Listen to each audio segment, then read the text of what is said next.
My dad works in B2B marketing. He came by my school for career day and said he was a big ROAS man. Then he told everyone how much he loved calculating his return on ad spend. My friends still laugh at me to this day. Not everyone gets B2B, but with LinkedIn, you'll be able to reach people who do. Get a $100 credit on your next ad campaign. Go to linkedin.com/campaign to claim your credit. That's linkedin.com/campaign. Terms and conditions apply. LinkedIn, the place to be, to be. Welcome to Mind Love Premium, episode 68. Today's episode is all about looking for love in all the wrong places. And of course, how to stop doing that shit. I think a lot of us actually try to prove that we're right so that we don't see how wrong we are. Because we're constantly in judgment of ourselves. We just project. And this is great for every relationship to be aware of, is like we will project what's going on with ourselves out on other people.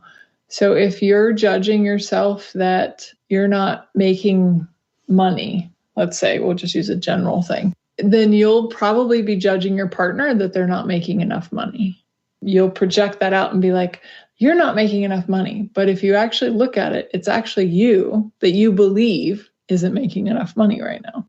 We'll do that, like project out and then try to prove that we're right, just so that we don't see how wrong we think we are. Are you really ready for a serious relationship, but you just can't seem to find the right one? Or maybe you keep committing, only to realize that you keep ending up with the same issues. And you're starting to think that maybe the perfect person for you just doesn't exist.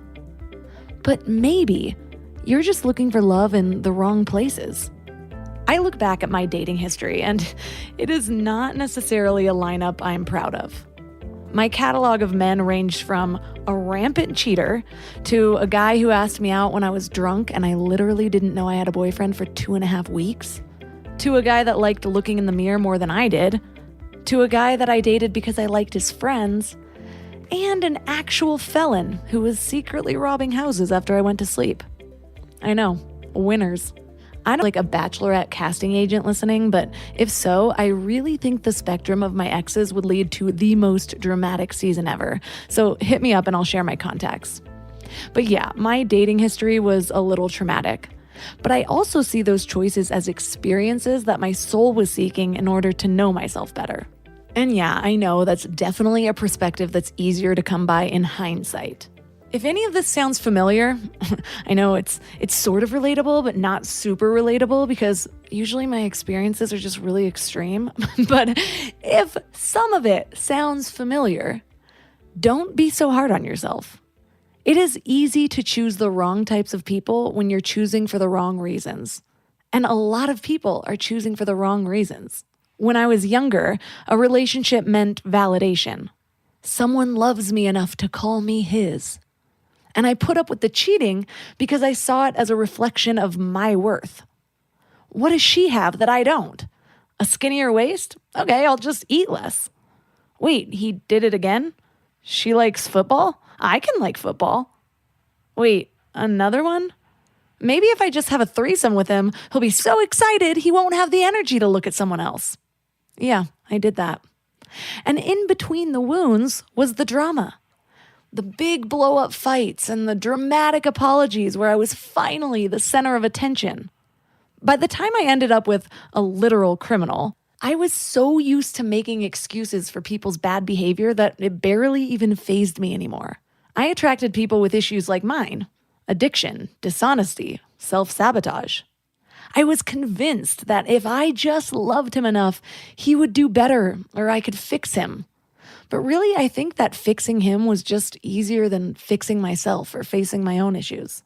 And deep down, I really believed that he was all I deserved. Nothing that he did shocked me enough to leave because I could relate. His story was so familiar to me. And if he didn't deserve love, then what did I deserve? That relationship was a whole saga that really only completely ended when he landed in jail for 7 to 11 years.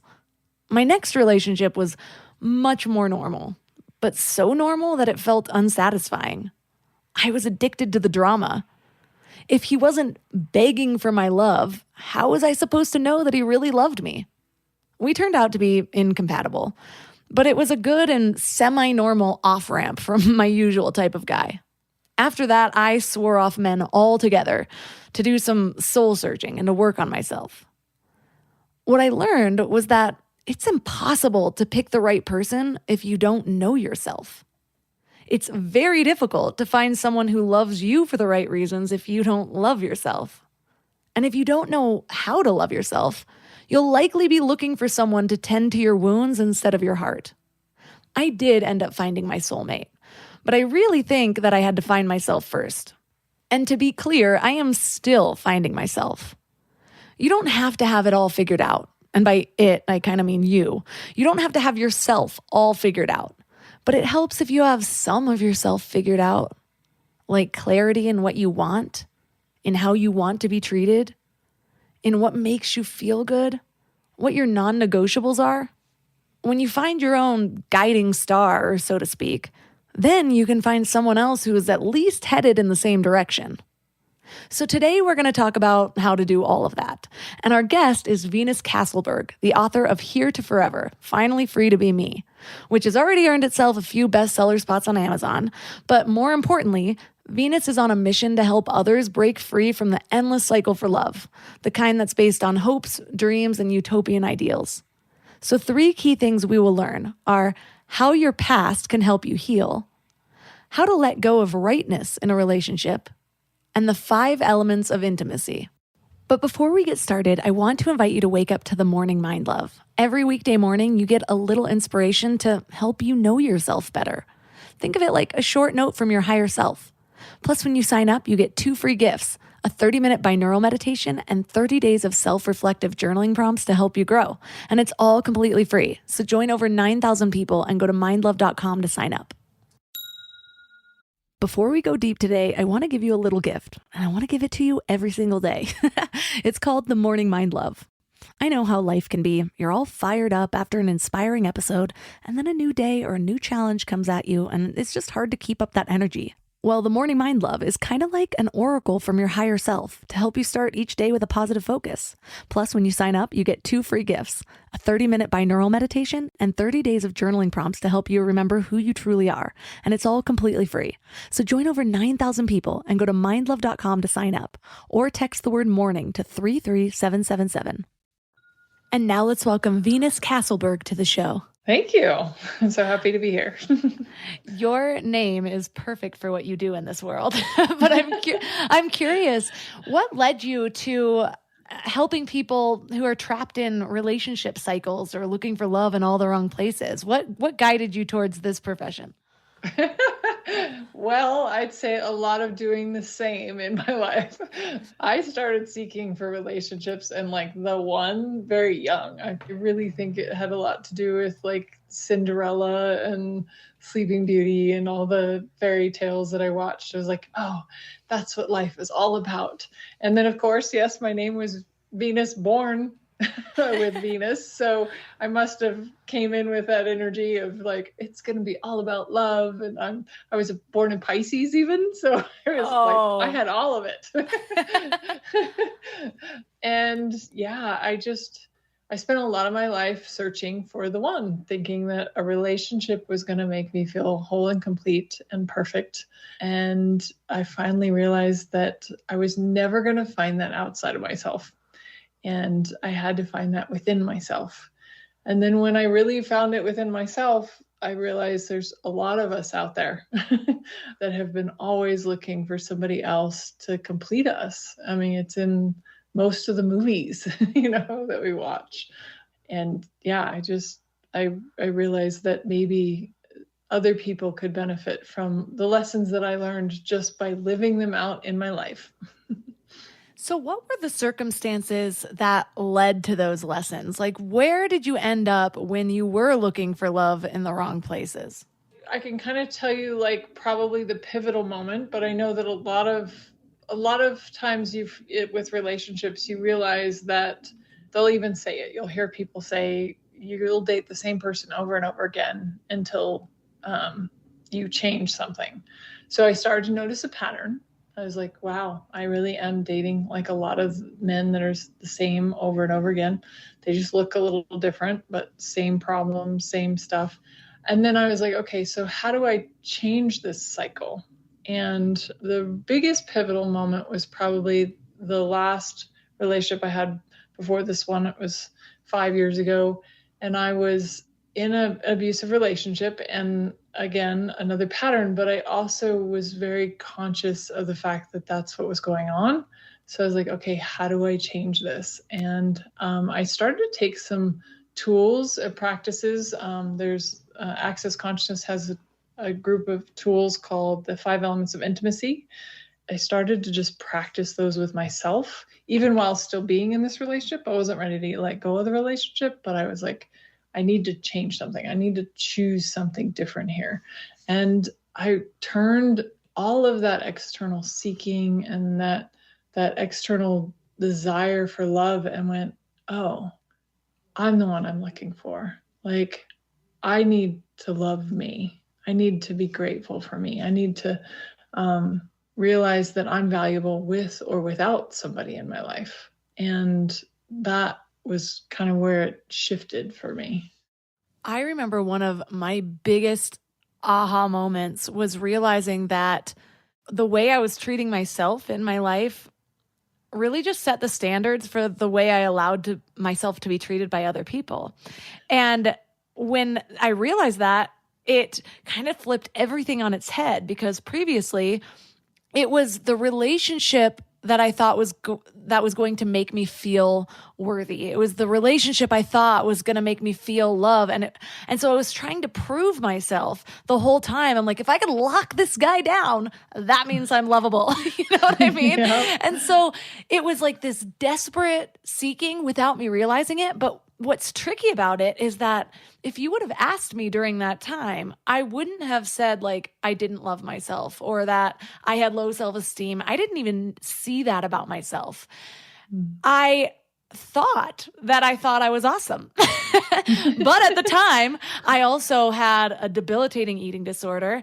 I also had plenty of negative thoughts. I also held myself back from doing big things because I didn't think I could do it. But I didn't know that I thought this until I really started understanding. Like, it was actually through personal development. Like, I needed somebody else to show me that these were subconscious patterns, because the thoughts just on the surface, I thought I had control over, but all my actions showed that I actually believed something different about myself, if that makes sense.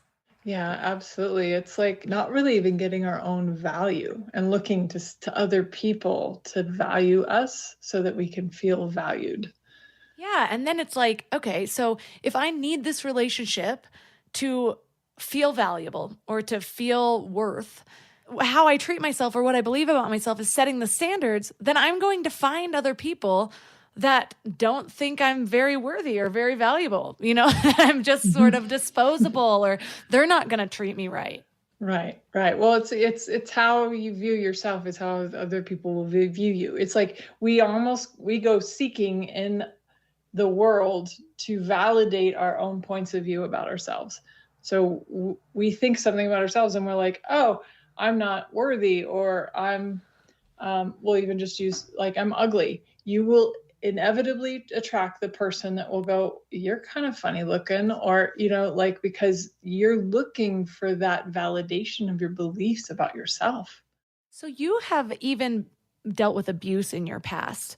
How did you get to that point? And what was your wake-up call to look for something better, or that you deserved better? What happened for me first and foremost was like, I didn't have my own back. Like, I somehow thought I deserved it, or maybe I had done something wrong, even in another lifetime or earlier in this lifetime, that had made me earn whatever was happening.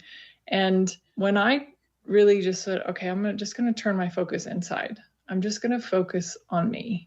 And these 5 elements of intimacy are honor, trust, gratitude, allowance, and vulnerability. And honor means to treat yourself with regard. And I think that, I mean, they were all really important, but for me to like really look like, where am I not treating myself with regard. Like, where am I not honoring me? And I'm somehow like relying on other people or even other places. Like, I moved around a lot looking kind of like, well, maybe this place I'll belong, or this group of people I'll belong, like this out. But it's like, as soon as I went, where am I not honoring me? And what would it be like to honor me, like today? And just ask it in the moment, like, wow, what would honoring me today be? And it was like that moment of like, oh, I would have my own back here. I would not be in this abusive relationship. I would choose something different.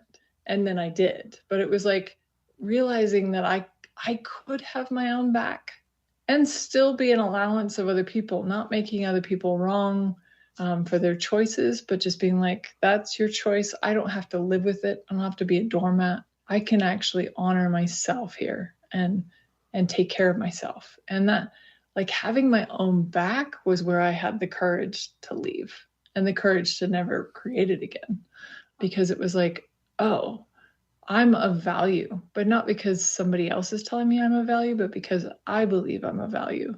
Right. And I had an experience in a relationship, and there was no physical abuse, but there was a whole lot of emotional abuse. Mm-hmm. And the person, I tried to leave a few times. Well, first, I tried to somehow make him love me more, which didn't make any sense. And then I finally hit rock bottom in that relationship because we were both arrested and I didn't know what I was being arrested for. And he was apparently secretly robbing houses. So it was this whole thing.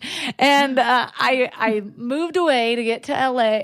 That's actually how I moved to LA. I was trying to get away from him. He ended up moving down the street and terrorizing me for like another year. But then he finally ended up in jail for about a decade.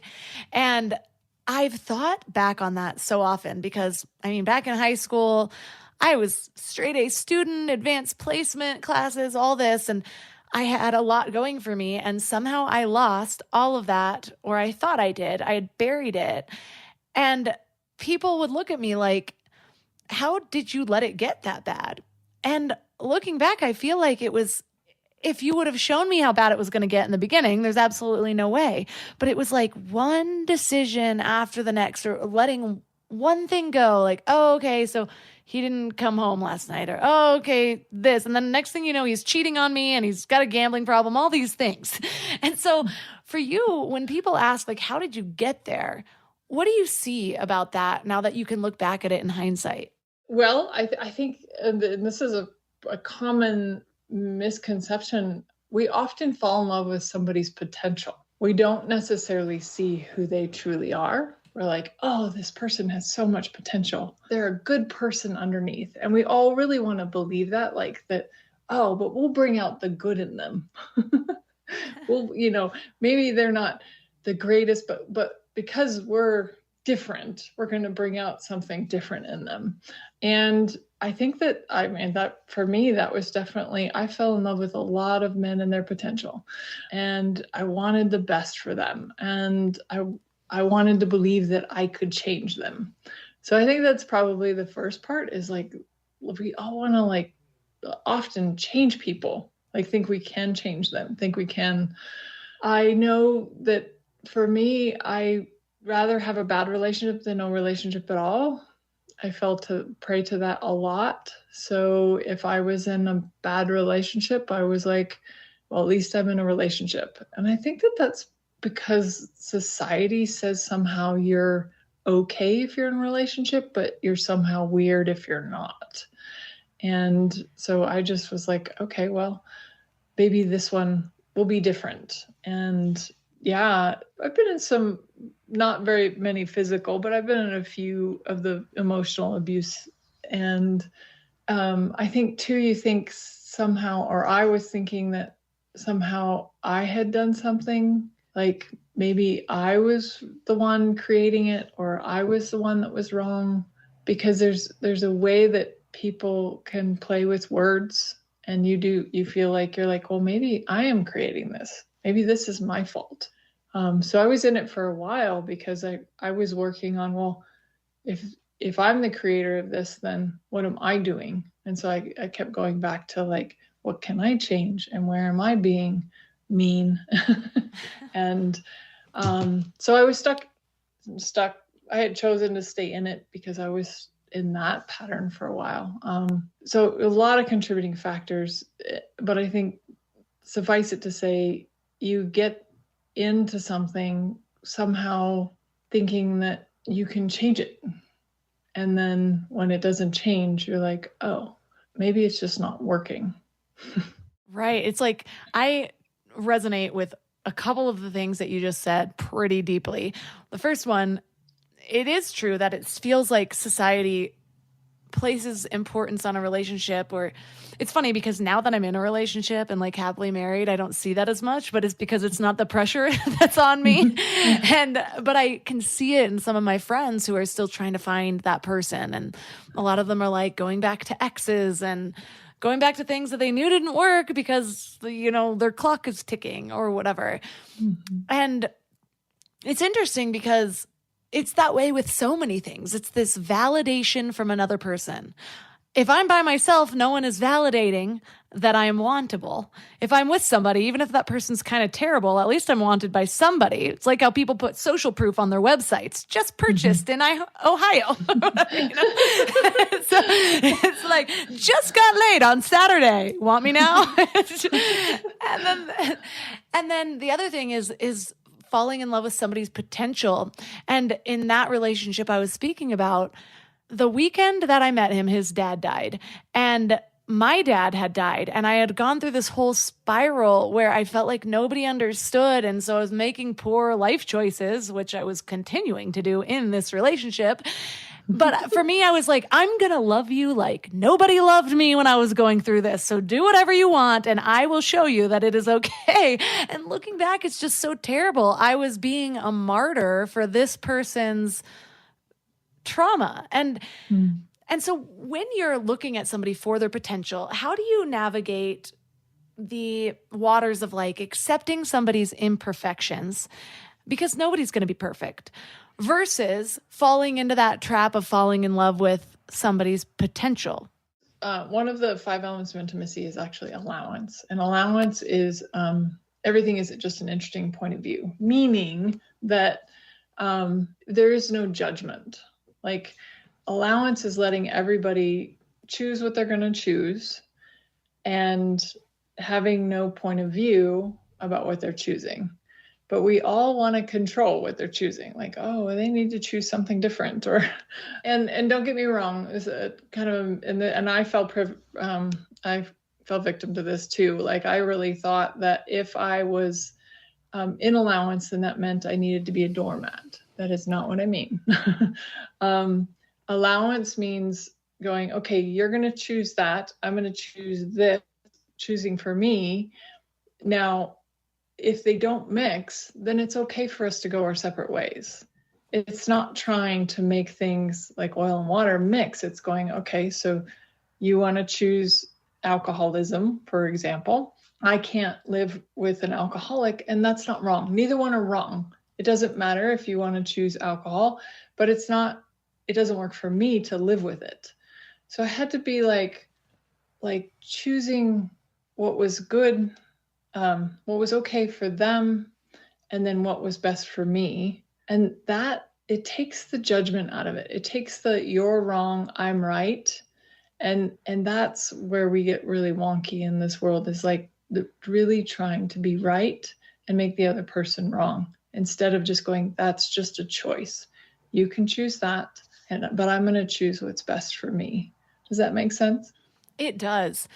And it's difficult because there are things where, I mean, if you catch me on a day where I'm like PMSing and just got in a dumb argument with my husband, the story in my head is like, oh my gosh, the abuse. You did not empty the dishwasher. You know what I mean? It just like goes over the top. And so there's a lot that I do in my relationship of like challenging the story that I'm telling myself. But there's one thing to be annoyed by somebody, to think, oh, this person's never listening to me. But if you sit with any of these things and you allow yourself to kind of peel back the layers. Most of the time in arguments with my husband, I realized, well, I caused this, or, this is just, we're both coming at it from different places. We're both seeing this situation in a different point of view, just as you said. And then but if I did that same thought experiment with some of my past relationships, it's like, what am I settling for? And how do I feel when I'm with this person? And I think that if the way that I'm feeling with the person is more negative than positive, as simple as that sounds, it's just not something that most people go by.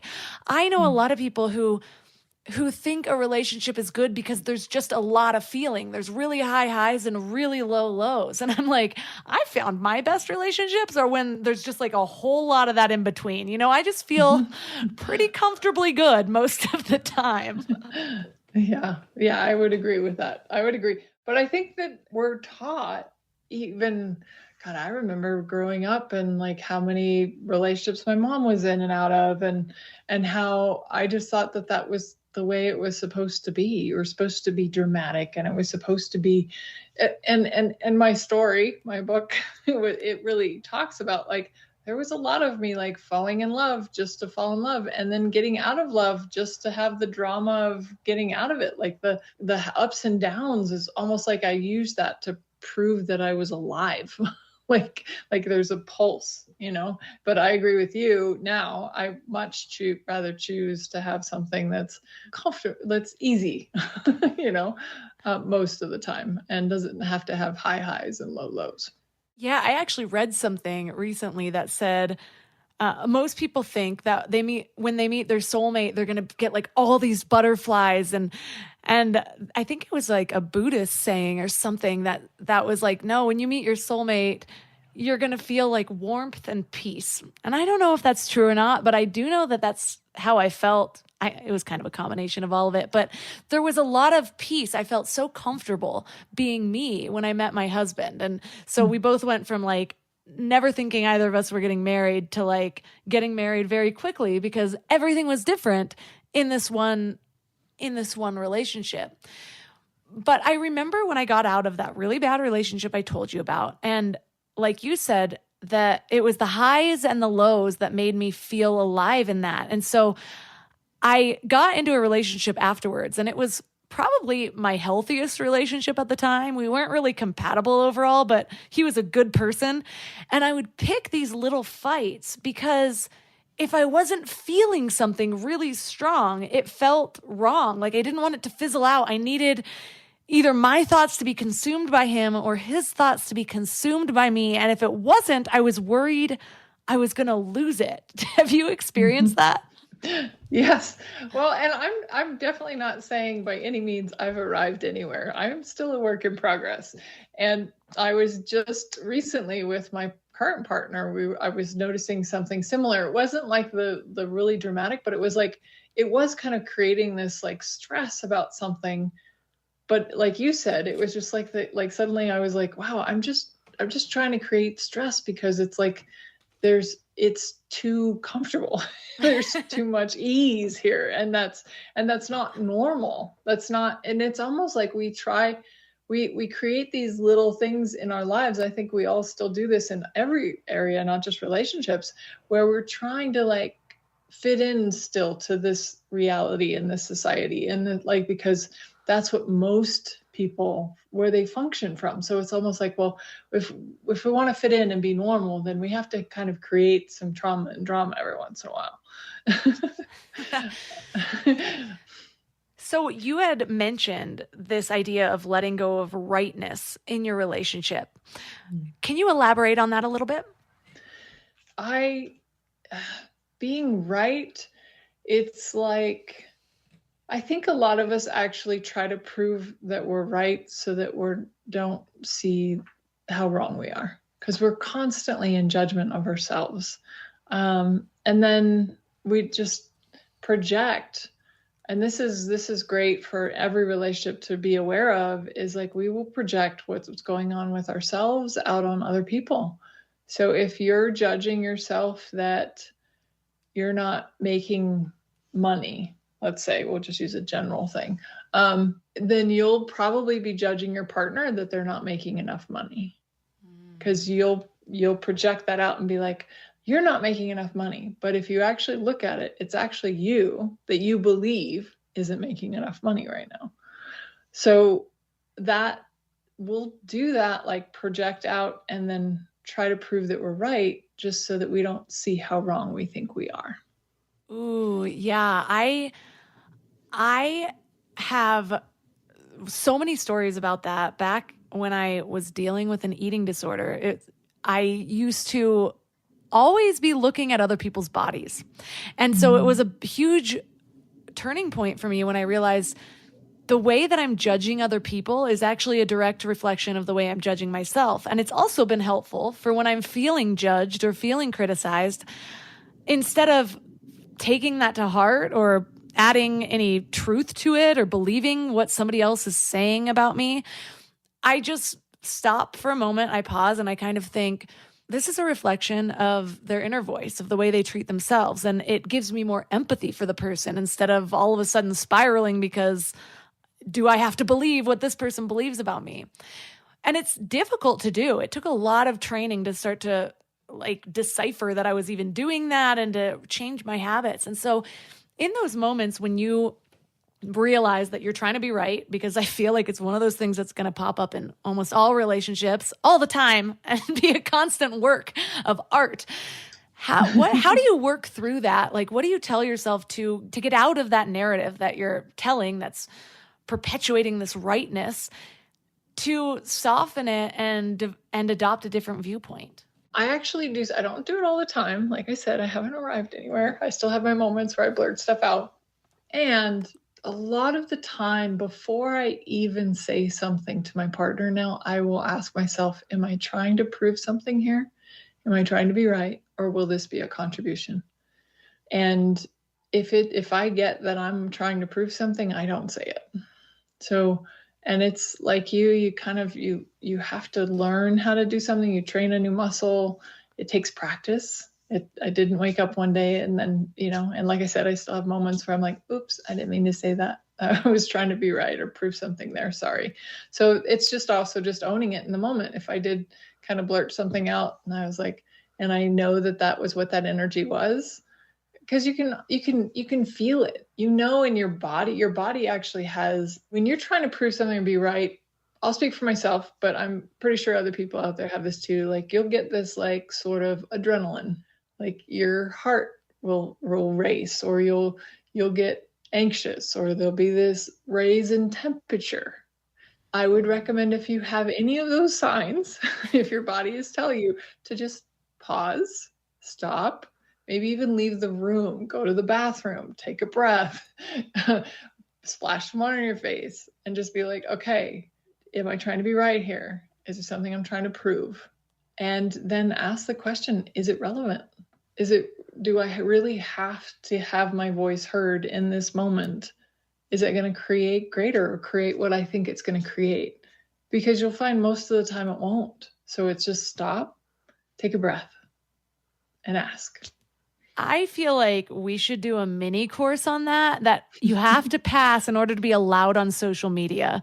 You know what I mean? Yes, for sure. Because that's when I feel it the most. And it's funny because all of those things that you described, I can almost feel them coming on. I'm like, I want to be right now, and I don't even know what I want to be right about.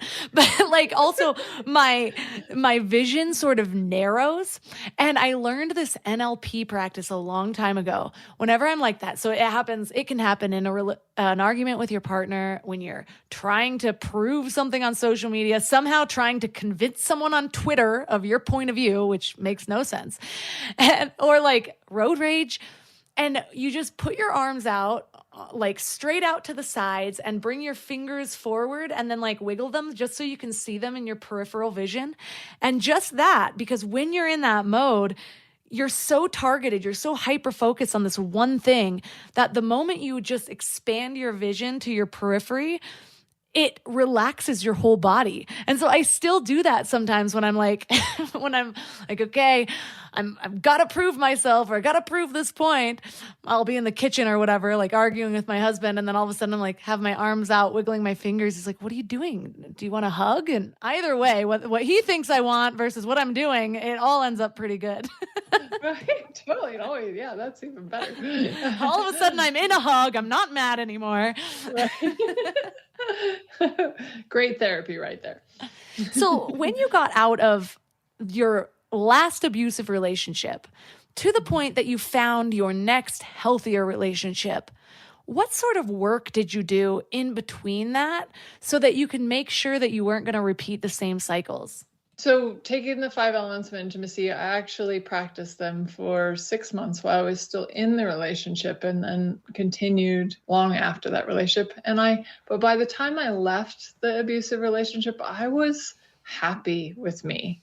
I was grateful to be with me. I was having fun being me. Everything in my world had shifted. I loved my own company, and I knew from that day forward, because there's always a point in our lives where we make a choice and we know we'll never go back. And I knew that I would never choose that again. And that if I had a partnership in the future, it would have to be something that would create greater, that actually enhanced my life and not by any means took me away from me or was abusive or unkind. But that's that self-love, and getting my own value. It shifted everything. And when my partner came along, we were friends first, and he's not anything like I had ever dated before. But I knew after a while of just being like, wow, he actually makes me laugh. And I thought, out of all the things that I would want in my life, it would be more laughter. And so, yeah, it's been quite a gift. I love that. I found that the hardest thing for me moving into my healthiest version of a relationship was untangling all of the self-beliefs that I had acquired. And again, it was like one of those things where I didn't see the self-beliefs. I had to see the actions or the results or what I was in. It's like, okay, why is this here? Oh, because of this. Well, why are you allowing this? Well, I don't know why I'm allowing this. What do I believe? Why do I believe I deserve this? Untangling those types of things. And what I had come to uncover was that I had had a series of traumas before I ended up in this relationship. And there was a part of me that was viewing myself as broken. And so a broken person deserves another broken person. And that way, at the very least, maybe we can help each other fix each other, or he won't be so upset with me for being broken. And it was just interesting because I didn't see that until I really started to do the work to peel away the layers.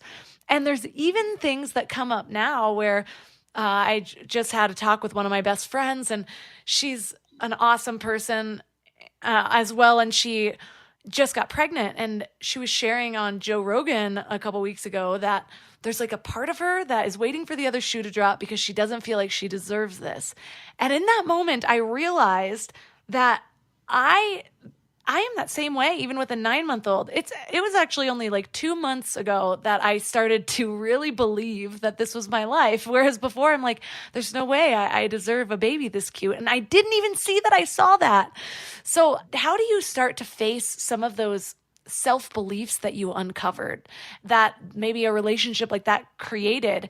And what was your process for rewriting that story?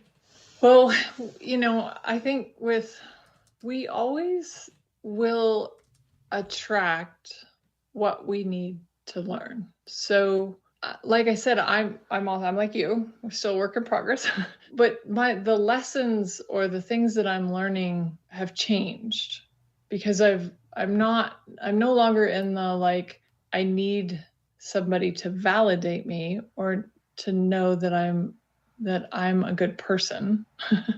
However, there's still things that come up. And I think that we put ourselves in situations so that we have this opportunity to learn. And so that can be relationships, that can be jobs, that can be places that you live. Like, they're all invitations to uncovering those hidden spots that we can't see. I'll even ask my question. I ask this often is, universe, show me what I'm hiding from myself, because I really choose to growth, and I really choose to change more than stay the same. I'm more interested in changing my life for the better than I am in the status quo. And that's not for everybody. My path is not right, and somebody else's isn't wrong, but that's just the way that I've chosen to look at things. And I want to continually grow. So I'm constantly asking for those things to show themselves. I love that. And that willingness to self-reflect can be terrifying sometimes, but once it becomes a habit, it's one of my biggest ways of just being guided. That inner voice is what I shut off for so many years in my bad relationships. It's like, I knew way earlier than when I left, but I didn't allow that voice to have meaning for me. I didn't see it as guidance. I just thought of it as like another fleeting thought, or to be turned down so I could be happy in this moment, which I wasn't anyways. So I've found that the more I follow that guidance, just like little pieces of guidance, the more I actually feel guided. And I develop this relationship with myself where I'm the one I turn to. And so one of my biggest tips is always like, when I find myself needing something from somebody, whether it's my partner or my mom or a boss, I'll stop and I'll be like, why do I feel unfulfilled? Why do I feel like I need this from them? What am I actually needing? Is it validation? Is it love? Is it somebody just to tell me I'm awesome today? And can I give that to myself first? So I stop relying on other people. Yes, I want to find a partner that also gives that to me. But if I'm giving that to myself, as you said, I'm going to attract the type of person that gives that to myself at all. The way I treat myself sets the standard for the way I allow myself to be treated. And then when I'm not coming from such a place of need, it's like everything that my partner gives me feels like I'm overflowing rather than just slowly filling up my empty cup. If that makes sense. Yeah. Well, it becomes an enhancement. Like, it's like the icing on the cake instead of looking to somebody else to be the cake. Like, we are our own cake and our candles. and you can get a cherry on top. Perfect. Well, thank you so much for all of the wisdom that you brought to this conversation. And for listeners that are interested in learning more about you and your book, where's the best place that they can connect with you online? Oh, well, thank you, Melissa. It's been my pleasure. My book is called Here to Forever, Finally Free to Be Me. And it is on Amazon and paperback and Kindle. And I have a website, Venus Castleberg. That's what's BERG at the end.com.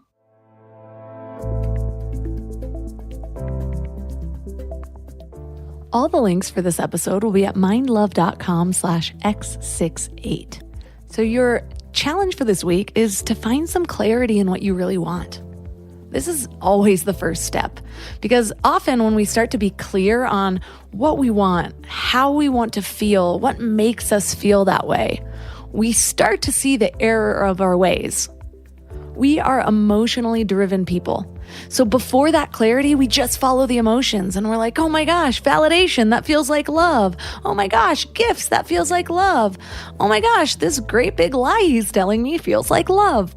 You'll fall for anything if you don't stand for something. And that standing for something is the clarity that you need. So have some fun with it. Make yourself some tea or hot cocoa or wine or whatever your thing is, and get a journal and just start writing. Write until you can feel the love blossoming in your heart, as cheesy as that sounds. Let me know how it goes. Reach out to me on Instagram at mindlovemelissa. If you're listening to this on the day it's released, tomorrow is Christmas, so I want to wish you all a Merry, Merry Christmas. I love this season, mostly for the cheesy rom-com movies. I would also really appreciate it if you reach out to me with your favorite Christmas movies. I really, really like bad acting, like really cheesy Lifetime movies, but I also like good acting, like The Holiday. That's a great one. I want to know your favorite Christmas movies because I want to see them all. And finally, if you feel like giving back to your favorite podcast, Mind Love, the best way to do that is by joining Mind Love Premium at mindlove.com/premium. You get a whole backlog of premium episodes, as well as meditations and other bonuses. So find me there. And that's all for today. Thanks for giving your mind a little love today, and I'll see you next time.